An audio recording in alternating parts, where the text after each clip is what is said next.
आज हम लोग डिस्कस करेंगे एक बहुत इंपॉर्टेंट टॉपिक का नाम है making of the Indian constitution. इसके अंदर पूरी तरीके से हम लोग बात करेंगे इंडियन कॉन्स्टिट्यूशन के बारे में, यानी कि भारत के संविधान के बारे में हम लोग बात करने जा रहे हैं। तो ये टॉपिक अपने आप में इंपॉर्टेंट इसलिए है क्योंकि आपको इसमें इंडिया के संविधान के बारे में जानने को मिलेगा और इसमें आप ये भी जान पाएंगे कि आखिर भारत के संविधान को किस प्रकार से लिखा गया था।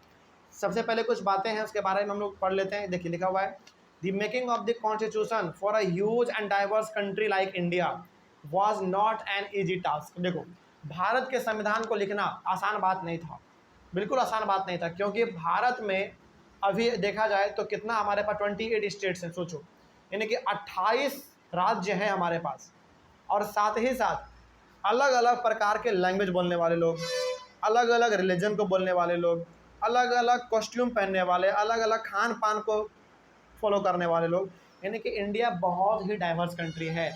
इंडिया में डाइवर्सिटी बहुत ज़्यादा है। तो इस प्रकार के कंट्री के लिए एक इतना शानदार संविधान लिखना आसान बात तो बिल्कुल भी नहीं था।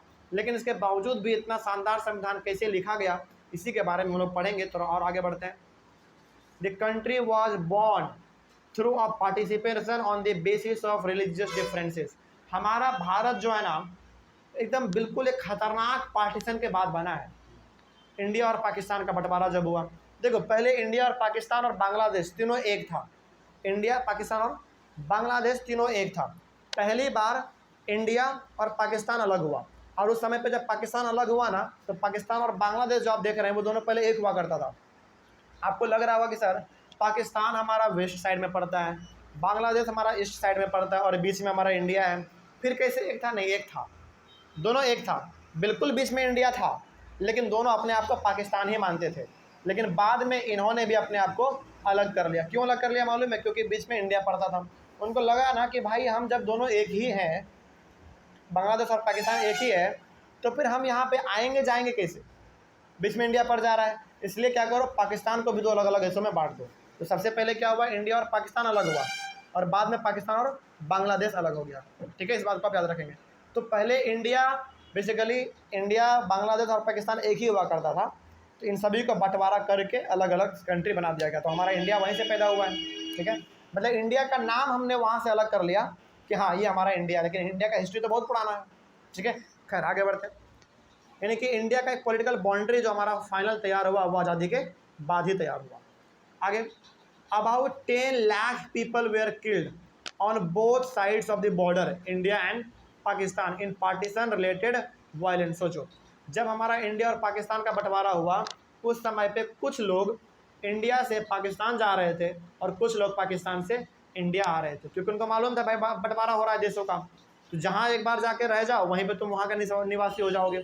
तो लोगों को मौका दिया गया कि तुम किस कंट्री में रहना चाहते हो। तो लगभग तो 1-1.5 महीना यही सब प्रोसेस चला माइग्रेशन का। इंडिया से कोई पाकिस्तान जा रहा है, कोई पाकिस्तान से इंडिया आ रहा है, और इसी बीच में भगदड़ इतना फैल गया था हिंदू मुसलमान में, कट्टरता इतना फैल गया था, दोनों एक दूसरे को देखना पसंद नहीं करता था। उस समय पे हिंदू मुसलमान में बहुत बड़का, एकदम मतलब बहुत बड़ा दुश्मनी था, और दोनों एक दूसरे को देखना पसंद नहीं करते थे, दोनों एक दूसरे का कट्टर दुश्मन थे, जिसके कारण लगभग 10 लाख लोग मारे गए। जो सोचो उस समय पे एकदम 10 लाख लोग, और ये बात हो रहा है 1947 का। समझ में आ रही है बात? 1947 में इंडिया और पाकिस्तान का बंटवारा हुआ, और उसके बाद ही हमारा देश आज़ाद कहलाया। ठीक है, अंग्रेज़ तो हम लोगों को छोड़ के चले गए, लेकिन असल समस्या कब आया? अंग्रेज़ जब हम लोगों को छोड़ के गए ना, तो ज़रा सा भी मार काट धार नहीं हुआ। लेकिन जब इंडिया पाकिस्तान का बंटवारा हुआ, तो उस समय पे 10 लाख लोग जान से मारे गए थे। इसके ऊपर एक मूवी है, शायद हाँ मूवी है सलमान खान का, भरत।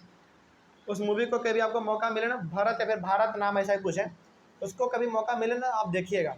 उसमें दिखाया गया है कि इंडिया और पाकिस्तान का जब बंटवारा हुआ, तो किस प्रकार से पाकिस्तान से जो ट्रेन हमारा इंडिया आ रहा था, वो ट्रेन लाशों से भरा हुआ था, केवल लाशों से भरा हुआ था, और जो ट्रेन इंडिया से पाकिस्तान जा रहा था, वो ट्रेन भी पूरा लाशों से भरा हुआ था।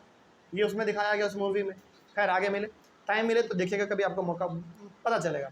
या फिर मान लीजिए आप फिल्म में नहीं देखना चाहते हैं, आप कभी यूट्यूब पे भी सर्च कीजिएगा, आपको दिखा देगा। ठीक है, आगे, the British had left the rulers of the princely states to decide whether they wanted to merge with India or with Pakistan or remain independent. अब देखो यहाँ पे प्रिंसली स्टेट क्या है, देखो बताते हैं।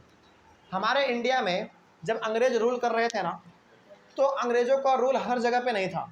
कुछ कुछ जगह अंग्रेज़ों ने छोड़ दिए थे अपने अंडर में लेने के लिए, और वहाँ पे रूल कौन कर रहा था? इंडिया का लोकल राजा, उसी को हम लोग कहते थे प्रिंसली स्टेट। समझिए, यहाँ पे बात समझना पड़ेगा।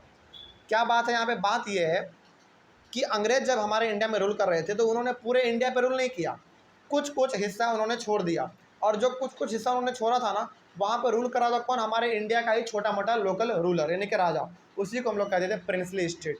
अब जब हमारा इंडिया और पाकिस्तान का बंटवारा हुआ तो ये समझ में नहीं आ रहा था कि ये प्रिंसली स्टेट इंडिया में रहना चाहेगा या फिर पाकिस्तान में जाना चाहेगा, क्योंकि हमारे इंडिया और पाकिस्तान के बॉर्डर पे प्रिंसली स्टेट हुआ करते थे उस समय पे, जिनको कि अंग्रेज़ों ने अपने अंडर में नहीं लिया था।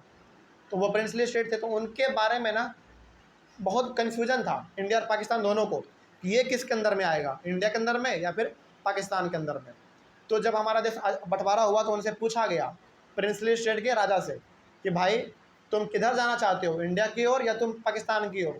तो बहुत सारे राजाओं ने सोचा कि नहीं, हमको इंडिया में रहना है, और बहुत सारे लोगों ने सोचा कि हमको पाकिस्तान चले जाना है। इसीलिए आज जो आप वो जगह देखते हैं ना, लाहौर, लाहौर पहले प्रिंसली स्टेट हुआ करता था, पाकिस्तान में जो आज है वो हमारे इंडिया का पार्ट हुआ करता था, लेकिन चूँकि प्रिंसली स्टेट के होने के कारण उन्होंने कहा कि नहीं, हम पाकिस्तान में रहना चाहेंगे, तो पाकिस्तान चला गया। बस समझाया। और तो प्रिंसली स्टेट को लेकर भी एक बहुत बड़ा कन्फ्यूजन था बड़े बड़े लीडर के मन में कि ये प्रिंसली स्टेट किसके अंदर में जाना चाहेगा, इंडिया के अंदर में या पाकिस्तान के अंदर में। तो जिसको जहाँ मन किया वहाँ वो चला गया। आगे, when the constitution was being written, the future of the country did not look as secure as it does today। यानी कि जब हमारा देश आज़ाद हुआ, इंडिया पाकिस्तान का बंटवारा हो गया, भारत से अंग्रेज भी चले गए, तो हमारा देश आज़ाद पूरी तरीके से 1947 में हो गया। उसके बाद जब हमारे देश का संविधान लिखा गया ना, तो उस समय पे लगा था ना कि संविधान ज़्यादा दिन तक टिक नहीं पाएगा। क्यों नहीं टिक पाएगा? क्योंकि वो संविधान उस समय पे लिखा गया था, और उनको मालूम था, जो संविधान लिख रहे थे उनको मालूम था आने वाले समय में बहुत बदलाव होंगे। तो उनको लगा था ना कि संविधान बाद में चेंज भी करना पड़ सकता है, लेकिन कहीं पर भी चेंज करना नहीं पड़ा, और वही संविधान हम लोग आज भी चला रहे हैं। जहाँ जहाँ बस ज़रूरत पड़ता है वहाँ वहाँ हल्का फुल्का हम लोग चेंज कर देते हैं, बस। कोई दिक्कत इसमें? आगे, the makers of the Indian makers of the constitution had anxieties about the present and the future of the country. तो जो हमारे भारत के संविधान को लिख रहे थे उनके मन में एक डर भी था कि भाई जो संविधान हम अभी लिख रहे हैं, ये संविधान हमेशा भारत में लागू होगा कि नहीं होगा। उनको एक अंदर से ना एंजाइटी भी हो रहा था, यानी कि अंदर से उनको एक घबराहट भी हो रहा था कि जो संविधान हम लिख रहे हैं, इस संविधान को हर एक लोग मानेंगे कि नहीं मानेंगे, ये संविधान हमारे पूरे भारत के लोगों को जोड़ पाएगा कि नहीं जोड़ पाएगा, ये संविधान हमारे भारत में लंबे समय तक चलेगा कि नहीं चलेगा। लेकिन उन्होंने जो भी संविधान लिखा इतना अच्छा साबित हुआ कि उसको हम लोग आज भी फॉलो करते हैं। बस समय के अनुसार जहाँ जहाँ बदलाव होता है वहाँ हम लोग चेंज भी कर देते हैं। ठीक है, तो ये हमारा हो गया इंडियन कॉन्स्टिट्यूशन के बारे में थोड़ा बहुत जानकारी। उसके बाद हम लोग पढ़ेंगे द पाथ टू कॉन्स्टिट्यूशन। अब आखिर हमारा संविधान बना कैसे, इसके बारे में हम लोग इस टॉपिक में पढ़ेंगे, जो कि अगले वाले क्लास में। तब तक के लिए थैंक यू वेरी मच।